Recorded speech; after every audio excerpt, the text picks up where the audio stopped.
What did $1 really get you in a Wild West saloon? Not the version from movies, not the cliché of a dusty cowboy tossing a coin on the bar and getting the same whiskey in the same glass for the same price, no matter where he is. The truth is more interesting and a lot less predictable.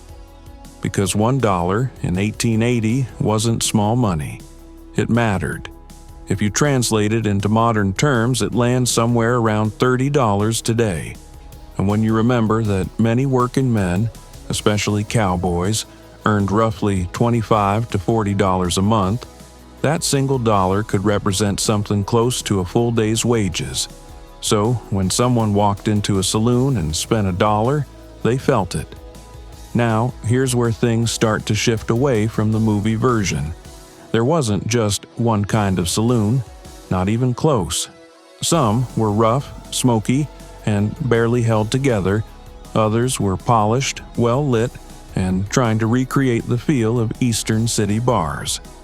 That difference alone completely changed what your dollar could buy. At the lowest end, you had what were often called one-bit saloons. In these places, a drink, beer, whiskey, maybe even a cigar, could cost around 12.5 cents. Go even cheaper, and in the roughest dives, prices could drop to 5 cents a glass. That's where the idea comes from that $1 could buy 10, even 20 drinks. And in the absolute cheapest conditions, that's true.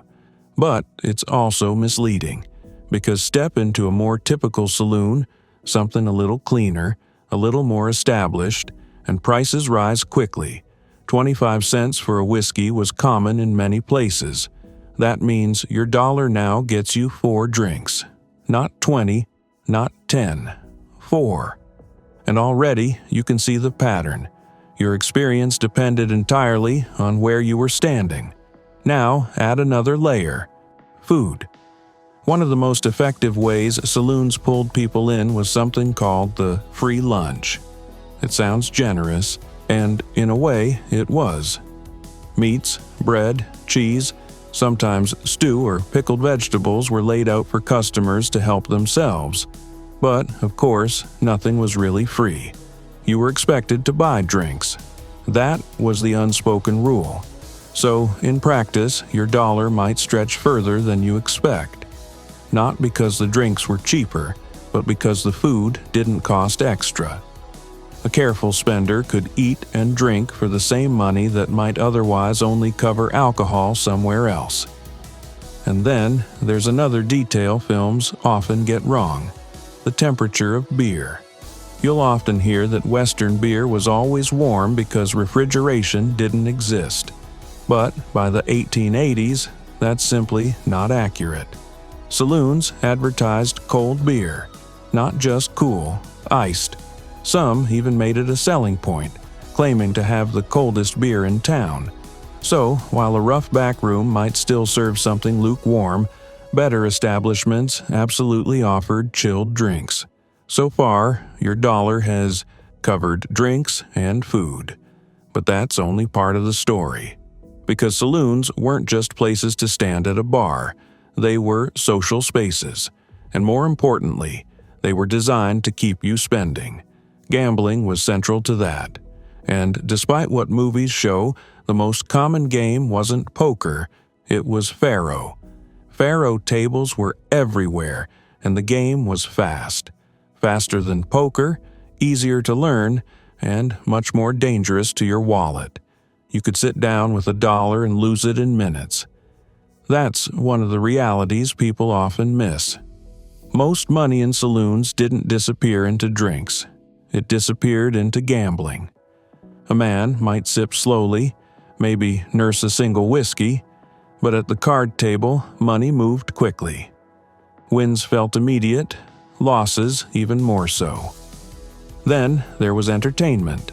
In larger towns, many saloons were connected to dance halls or had performance spaces built in. Music, singing, and dancing were all part of the draw. And this is where another common assumption needs correcting.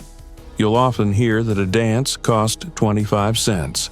But real accounts show that in some places, it could be 50 cents per dance. That means your dollar might only get you 2 dances, not 4, and each dance wasn't just about the music. The money was split between the house and the woman you danced with, while drinks continued to flow. The system was designed so that the longer you stayed, the more you spent. So again, your dollar could disappear faster than expected. Now, step back and look at the full picture. In the cheapest saloon, your dollar might buy a long stretch of drinking, maybe more alcohol than was wise. In a mid-range place, it could cover a few drinks, some food, and a small gamble. In a higher-end saloon, it might barely last the evening, just a handful of drinks and perhaps a cigar. And that's the key idea. There wasn't a single answer. A dollar didn't have a fixed value inside a saloon. It had a range. It stretched or shrank, depending on the kind of place, the town, and the choices you made. It's also important to separate what happened inside the saloon from what happened around it. Frontier towns absolutely offered other services at similar prices. Baths might cost 25 cents. Lodging could run anywhere from 25 to 75 cents a night, but those weren't things you typically bought across the bar. They were nearby, sometimes connected, sometimes just next door. The saloon itself focused on a core set of experiences: drinking, smoking, gambling, eating, and socializing. And that brings us to the biggest difference between history and the movie version. Saloons weren't all the same. They weren't one generic room where every cowboy had the same experience. They were businesses competing with each other. Some targeted working men with cheap drinks. Others aimed for a higher class, offering better service, cleaner spaces, and more refined surroundings. Mining towns, cattle towns, and growing cities all had their own versions. A saloon in a Nevada mining camp could feel completely different from one in Dodge City or Tombstone.